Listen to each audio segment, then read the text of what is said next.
एक छोटे से गांव में रघु नाम का युवक रहता था। लोग कहते थे इस लड़के की किस्मत ही खराब है। जो भी काम करता अधूरा रह जाता, मेहनत करता पर फल नहीं मिलता। धीरे धीरे रघु भी मानने लगा कि शायद भाग्य उसके खिलाफ है। एक रात गांव में खबर फैली, पुराने पीपल के पेड़ के नीचे एक रहस्यमयी साधु आया है जो लोगों को उनका भाग्य बता देता है। हताश रघु भी वहां पहुंचा। साधु ने उसकी आंखों में देखा और कहा, तुम अपने भाग्य से भाग रहे हो। रघु चौंक गया। मेरा भाग्य ही खराब है, मैं क्या करूं? उसने पूछा। साधु मुस्कुराया और बोला, अगर सच जानना है तो कल सूर्योदय से पहले इस जंगल में आना, अकेले। अगली सुबह रघु जंगल पहुंचा। साधु ने उसे एक बंद संदूक दिया और कहा, इसे खोलना मत, इसे लेकर पूरे दिन लोगों की मदद करो, शाम को जवाब मिलेगा। पूरा दिन रघु ने भूखे को खाना दिया, बीमार को सहारा दिया, किसानों की मदद की, बिना किसी लालच के। उसके मन में सवाल था, इससे मेरा भाग्य कैसे बदलेगा? शाम को साधु ने कहा, अब संदूक खोलो। रघु ने जैसे ही संदूक खोला, वो खाली था। रघु गुस्से में बोला, इसमें तो कुछ भी नहीं है। साधु शांत स्वर में बोला, यही है भाग्य का सच। साधु ने कहा, भाग्य कोई लिखा हुआ खजाना नहीं, भाग्य वो है जो तुम हर दिन अपने कर्मों से बनाते हो।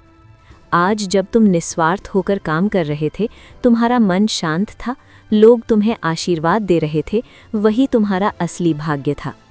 आंखों में आंसू लिए रघु समझ चुका था, वो भाग्य को दोष दे रहा था, जबकि सच में उसे खुद को बदलना था।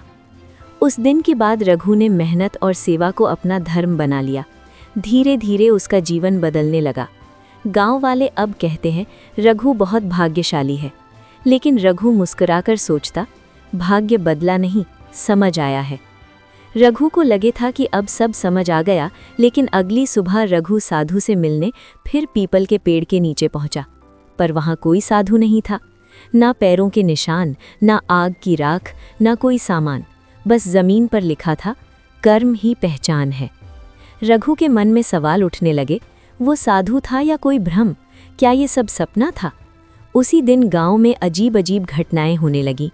जिस किसान की मदद रघु ने की थी, उसकी फसल चमत्कारिक रूप से बच गई।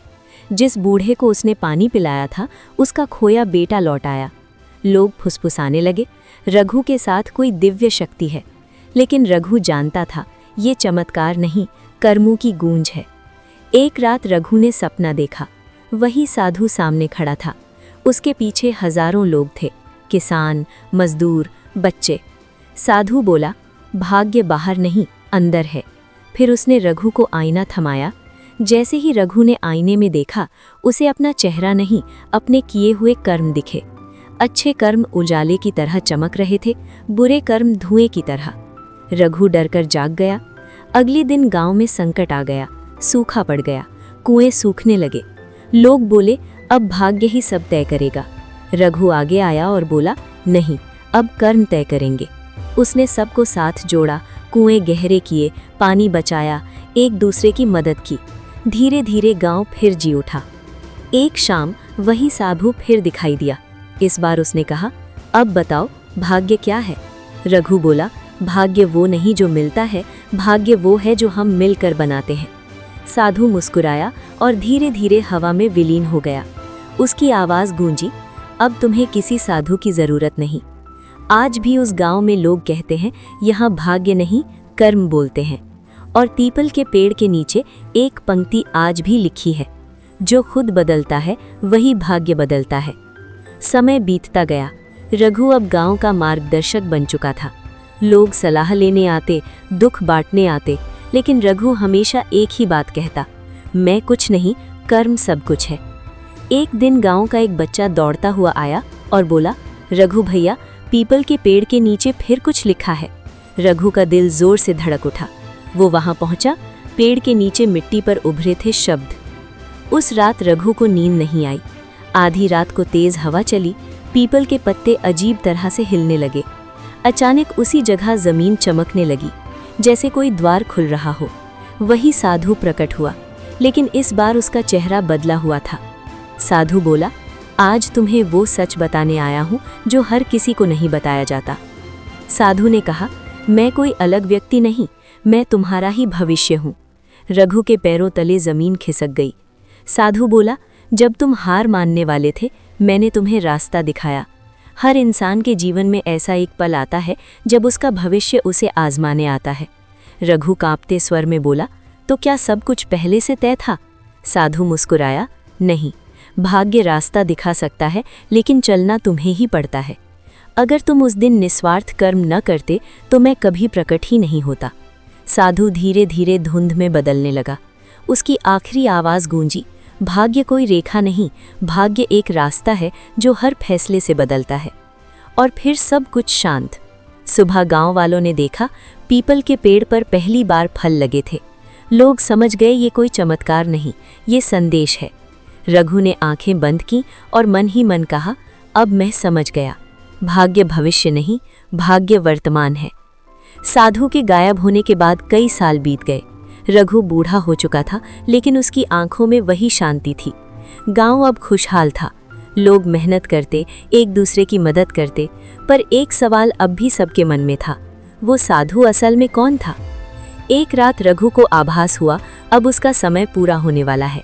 वो धीरे धीरे पीपल के पेड़ के नीचे पहुंचा, वही जगह जहां सब कुछ शुरू हुआ था। हवा चली, पत्ते सरसराए, और फिर वही आवाज़, अब तुम्हारी बारी है। रघु की आंखें भर आईं। उसे समझ आ गया, अब वो खुद साधु बनने जा रहा है। कोई जादू नहीं, कोई चमत्कार नहीं, बस अनुभव, बस समझ, बस कर्मों की सच्चाई। अगली सुबह गांव वालों ने देखा, रघु कहीं नहीं था। पीपल के पेड़ के नीचे बस एक नई पंक्ति लिखी थी, जिसे सच समझ आ जाता है वही दूसरों का रास्ता बन जाता है। उसी दिन गांव का एक गरीब लड़का रोता हुआ उसी पेड़ के नीचे बैठा था, मेरी किस्मत ही खराब है। और दूर से एक शांत आवाज़ आई, अगर सच जानना है तो कल सूर्योदय से पहले जंगल में आना। गांव वालों की रूह कांप गई, क्योंकि शायद वो साधु आज भी कहीं है, या शायद वो हर उस इंसान में जिंदा है जो सही कर्म चुनता है। कई साल बीत गए, पीपल का पेड़ अब भी खड़ा था, लेकिन गांव वालों ने एक बात नोटिस की, जो भी इंसान टूटे मन से उस पेड़ के नीचे बैठता, उसकी जिंदगी बदलने लगती। एक दिन एक अजनबी गांव में आया, शहर के कपड़े, थकी आंखें, खाली चेहरा। उसने किसी से कुछ नहीं पूछा, सीधा पीपल के पेड़ के नीचे बैठ गया। धीरे से बोला, अगर सच में कोई है तो बता दो, मेरी किस्मत ही क्यों खराब है। हवा चली, पत्ते हिले, और जमीन पर उभर आए शब्द, तूने कब कोशिश की? अजनबी कांप उठा।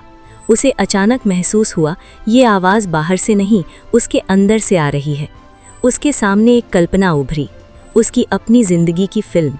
छोड़ी हुई मेहनत, अधूरे फैसले, दूसरों को दोष और खुद से झूठ। वो घुटनों के बल बैठ गया। अगर मैं बदल जाऊं तो क्या मेरा भाग्य बदलेगा? उसने पूछा। उत्तर आया, भाग्य बदलता नहीं, भाग्य बनता है। अगली सुबह वो अजनबी गांव में नहीं था, लेकिन उसी दिन से एक औरत ने मेहनत शुरू की, एक किसान ने हार नहीं मानी, एक बच्चा स्कूल लौट गया। गांव वालों को समझ आ गया, साधु कोई एक इंसान नहीं था, वो एक चेतना थी। कहानी से सीख, भाग्य हमारे हाथ में नहीं, लेकिन हमारे कर्म हमारे हाथ में जरूर हैं। जो आज बोते हो वही कल भाग्य बनकर उगता है। जो बीत गया वो किस्मत था, जो कर रहे हो वो कर्म है, और जो बनेगा वही भाग्य है।